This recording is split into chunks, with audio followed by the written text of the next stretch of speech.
Shalom, selamat pagi Bapak Ibu dan saudara kasih Tuhan. Kita bersyukur untuk hari ini, hari yang baru, hidup yang baru yang Tuhan karuniakan bagi kita. Jikalau kita masih bisa memasuki hari ini, itu semua karena anugerah dan kasih Tuhan bagi kita. Hari ini hari Sabtu tanggal 8 Mei 2021. Untuk memasuki hari ini saya ingin mengajak kita bersama-sama membaca dan merenungkan satu bagian firman Tuhan yang diambil dari Injil Matius pasal yang ke-19 ayatnya yang ke-13 sampai ayat yang ke-15. Perikop firman Tuhan ini berbicara tentang Yesus memberkati anak-anak.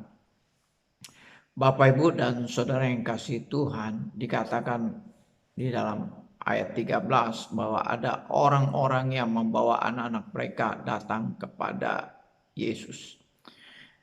Ya, orang tua dengan anak-anaknya datang kepada Yesus dengan harapan supaya Tuhan Yesus mau meletakkan tangannya di atas anak-anak mereka dan juga mendoakannya. Namun demikian, murid-murid Tuhan Yesus yang melihat hal ini, mereka memarahi orang-orang tua yang membawa anak-anaknya datang kepada Yesus. Dan kemudian Yesus menegur murid-muridnya dan mengatakan, jangan melarang anak-anak itu datang kepadaku. Bapak, Ibu, dan saudara yang dikasihi Tuhan, melalui firman Tuhan ini kita belajar bahwa Tuhan mengkehendaki supaya anak-anak itu dibawa datang kepadanya. Ya, Tuhan mengkehendaki supaya orang tua membawa anak-anaknya datang kepada Tuhan. Kenapa orang tua harus membawa anak-anaknya datang kepada Tuhan? Ini adalah merupakan hal yang sangat penting. Bapak, Ibu, dan saudara yang kasih Tuhan, anak-anak pada dasarnya mereka tidak bisa memilih apa yang baik bagi diri mereka sendiri. Anak-anak tidak bisa memilih apa yang benar untuk dirinya sendiri. Nah, oleh karena itu orang tua harus memilih apa yang baik dan apa yang benar bagi anak-anaknya. Ketika orang tua memilih untuk membawa anak-anaknya datang kepada Yesus sejak anak-anak itu masih kecil, bahkan sedini mungkin anak-anak itu datang kepada Yesus. Berarti orang tua yang demikian sudah memilih yang terbaik bagi anak-anaknya, sudah memilih yang terbenar bagi anak-anaknya. Bapak, Ibu, dan saudara yang kasih Tuhan, anak-anak itu tidak bisa memilih untuk dirinya sendiri. Oleh karena itu orang tua harus memilih untuk anak-anaknya. Dan ketika anak-anak itu sudah besar, ketika anak-anak itu sudah beranjak remaja atau muda, maka anak-anak itu akan memilih untuk dirinya sendiri. Dan ketika anak-anak itu sudah bisa memilih untuk dirinya sendiri, maka orang tua tidak bisa lagi memilih untuk anak-anaknya. Nah, oleh karena itu Bapak, Ibu, dan saudara yang kasih Tuhan, ya ketika orang tua memilih yang terbaik, memilih apa yang benar bagi anak-anaknya sejak anak-anak itu masih kecil, masih belum bisa memilih, orang tua yang demikian tidak akan menyesal di kemudian hari. Orang tua yang demikian akan melihat bahwa anak-anak yang masih kecil yang mereka bawa datang kepada Tuhan ketika anak-anak itu sudah remaja dan sudah pemuda, orang tua yang demikian akan melihat bahwa anak-anaknya akan tetap ada di gereja, akan tetap aktif di gereja, melayani Tuhan, mengasihi Tuhan, hidup taat dan setia kepada Tuhan.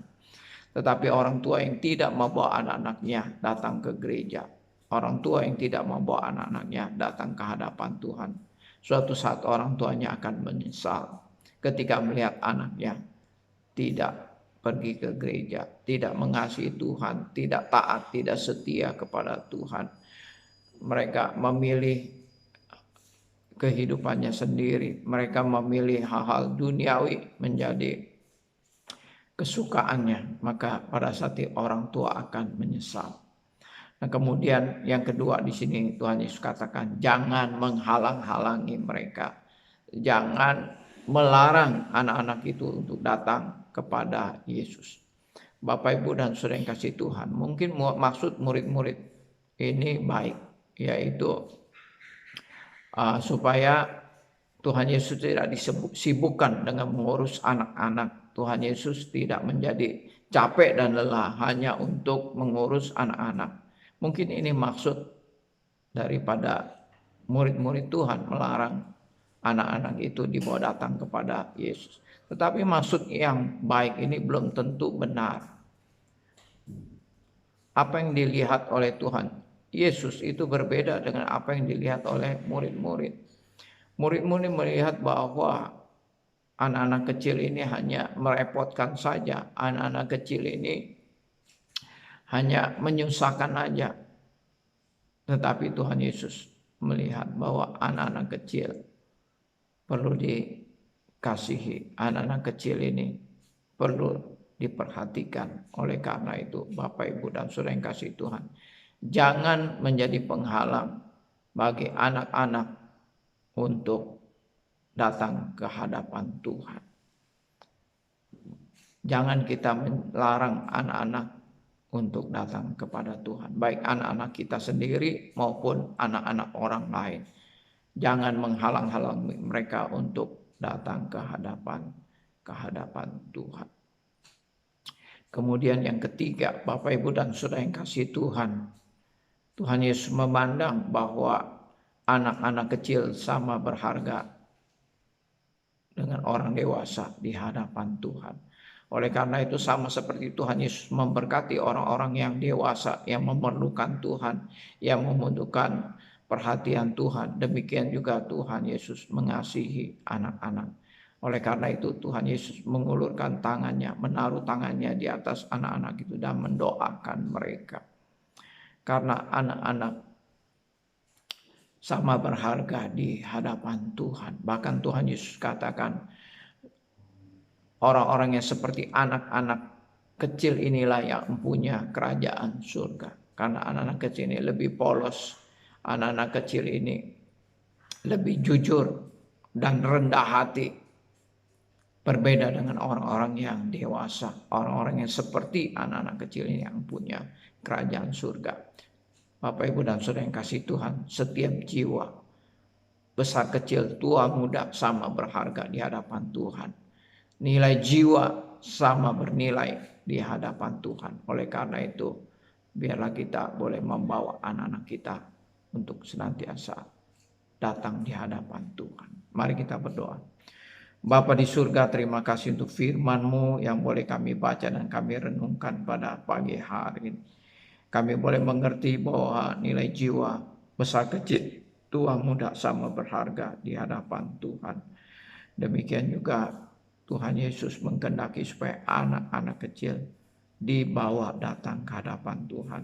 Jangan menghalang-halangi anak-anak untuk datang ke hadapan Tuhan. Tuhan, tolong kami yang mempunyai anak-anak. Biar sejak dini kami membawa mereka untuk datang di hadapan Tuhan, mengenal Tuhan, percaya kepada Tuhan. Terima kasih Bapa di surga, pimpin hidup kami sepanjang hari ini. Kami serahkan semuanya ke dalam tangan kuasa-Mu. Berkati jemaat Tuhan dalam segala kesibukan mereka pada hari ini. Segala usaha, pekerjaan, kehidupan rumah tangga, kekuatan, kesehatan mereka Tuhan jaga dan lindungi mereka. Jauhkan daripada segala sakit penyakit. Jauhkan kami semua daripada virus corona ya Tuhan. Terima kasih Bapa di surga. Dalam nama Tuhan Yesus kami berdoa. Amin.